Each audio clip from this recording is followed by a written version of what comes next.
Namaskar, welcome to Nisha Lifestyle Vlog. And yes, it's a new day, new beginning, and day starts with all you lovely and beautiful people.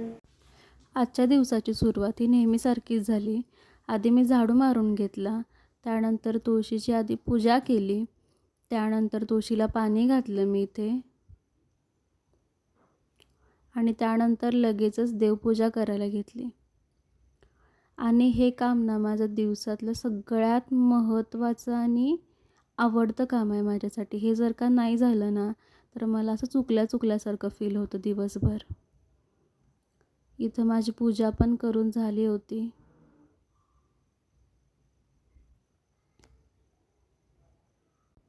त्यानंतर मी नाश्ता बनवायला घेतला आणि नाश्त्यामध्ये आज पोहे होते. तर पोहे हे करताना ना माझ्या बॅक ऑफ द माइंड काय काय काय चाललं होतं, तर ते मी शेअर केले पुढं. सो ते नक्की बघा. तर इथे माझे पोहे पण मस्तपैकी तयार झाले होते. माझी सगळी दिवसाची जी धावपळ आहे ना, तर ती संपली आहे. कारण माझी कामं जी आहेत ती सगळे सकाळचे आवरले. तर आज ना ब्रेकफास्टसाठी पोहे होते. जसं की तुम्ही बघितलं, ब्रेकफास्टसाठी पोहे होते आज. आणि मग माझ्या ना ठराविक काही काही गोष्टी आहेत फिक्स, की बाबा म्हणजे पोहे आहेत तर मला चहा हा फिक्स लागतोच लागतो. वडापाव आहे तर मला चहा हा म्हणजे लागतोच. ॲट एनी कॉस्ट मला चहा पाहिजे. त्याच्यासोबतच आहे, ते वेगळं आणि हे वेगळं असं नाही. मला चहा, वडापाव वगैरे ह्याच्यासोबत आवडतं ते कॉम्बिनेशन. तर मग आज पोहे होते. मग आज असा विचार केला की चला ठीक आहे, आपण 10 दिवस म्हणजे अनिकेत आणि मी आम्ही दोघांनी पण ना 1 तारखेपासून चहा आम्ही सोडला आहे. आम्ही अजिबात नाही पिलेला. म्हणजे त्यांचा बाहेर होत असेल पण मी तरी अजिबातच नाही. तर चहा आज घेऊया, काय होतं त्याला पोह्यांसोबत एक वेळ, त्याला काय होतं. कारण 10 दिवस तर आपण हे केले, 1 दिवस आपण ठीक आहे, आपण काय घेतलं तर काय होणार आहे असं विचारायला. पण त्यानंतर माझ्या असं बॅक ऑफ द माइंड असं आलं की आपण ही 10 दिवसांची जी मेहनत केली आहे ना, तर ती उगाच वेस्ट कशाला करायची. आता जर का मी चहा पिला असतं ना, तर मला परत संध्याकाळी हेच वाटलं असतं की असू दे, आता सकाळी तर घेतलं आहे आपण, तर जाऊ दे आजचा दिवस, आता संध्याकाळी पण आपण घेऊया. परत हीच गोष्ट उद्या पण रिपीट तीच झाली असते. त्यामुळं असं करत करत करत मला परत तीच सवय लागली असते. त्यामुळं ना कधी कधी आपण काही काही सॅक्रिफाईस केलेले खूप महत्त्वाचे असतात. त्याचे आपल्याला आत्ता परिणाम काहीच नाही जाणवत, पण जसा टाईम पुढं जात जाईल ना, आता आपण चहा बंद केला ना, तर एक महिनाभर आपल्याला असं वाटेल, 1-2 महिने वाटेल मॅक्झिमम. पण त्यानंतर आपल्याला वाटणार सुद्धा नाही की आपण परत चहा घ्यावा. त्यामुळं हा जो टाईम पिरियड असतो ना, तो खूप कमी असतो. म्हणजे एक महिना 2 महिना, त्यानंतर आपल्याला स्वतःला त्याची सवय होऊन जाते. त्यामुळं ना अशा छोट्या छोट्या गोष्टींना सॅक्रिफाईस थोडं करायला शिकलं पाहिजे.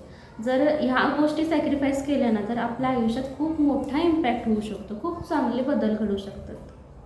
आता मला तुम्ही कमेंट करून सांगा की तुमच्या अशा कोणत्या कोणत्या गोष्टी आहेत की ज्यांची तुम्हाला सवय झाली आहे आणि तुम्हाला नको ती सवय झाली आहे आणि तुम्हाला ते चेंज करायला आवडते. संध्याकाळी आम्ही वर गेलो होतो टेरेसवर.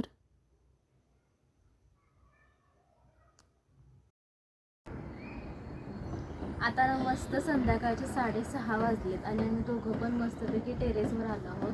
तर असा हा मागचा असा छानसा व्ह्यू.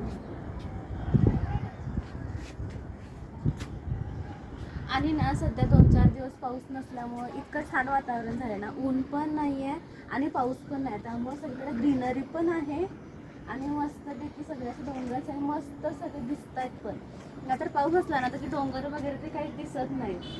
ॲक्च्युली ते जे ते सगळे किल्ले आहेत ते डोंगर नाही आहेत. त्यामुळं नाही सगळं विजिबल होतं आहे आता, कारण आता ऊन पण नाही आणि पाऊस पण नाही. त्यामुळे असं छानसं वातावरण झालं आहे आज.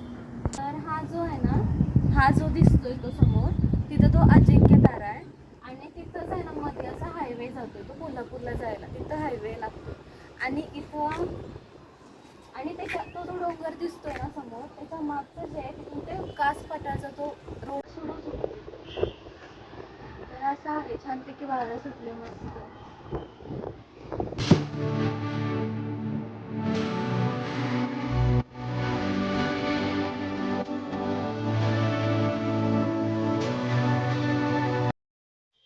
तर असा होता माझा आजचा दिवस. आजचा ब्लॉग जर का तुम्हाला आवडला असेल तर प्लीज लाईक करा, शेअर करा, कमेंट करा आणि सबस्क्राईब करा. तर आम्ही उद्या एका छानशा ठिकाणी जाणार आहोत, त्यामुळे उद्याचा ब्लॉग बघायला अजिबात विसरू नका. धन्यवाद.